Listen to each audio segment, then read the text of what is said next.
Hey everyone, welcome back to the channel, Refreshing and Hard Refreshing in Google Chrome. You might already use Refresh, but do you know about Hard Refresh? Let's learn all about it. Sometimes when you're browsing, a web page might not load correctly, or you might not be seeing the very latest version of the website. That's where refreshing comes in. And knowing the difference between a regular refresh and hard refresh can really save you headaches online. So let's start with the most common one. Look up at the top of your Chrome browser window and the address bar. That's where you type website addresses. To the left of the address bar, you will see a little circular arrow icon. That's your refresh button. Go ahead and click that circular arrow icon just once. You will see the web page quickly reload. Now there's also a super quick way to do a standard refresh using your keyboard. Just press F5 and you will see the page refresh again.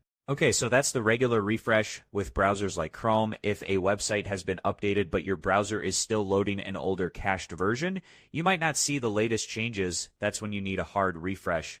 A hard refresh completely bypasses the cache.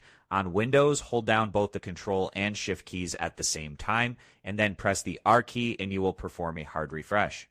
You might notice it takes just a tiny bit longer than a standard refresh because it's downloading more data. There is actually one more way to do a hard refresh, and this one is kind of hidden but useful. It involves using Chrome's developer tools or DevTools.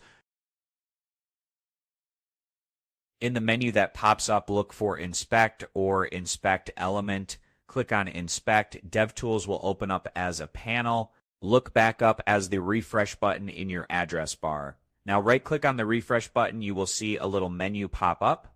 Reload is the same as the Ctrl Shift or shortcut. Like and subscribe to the channel for more quick and useful tips like this one.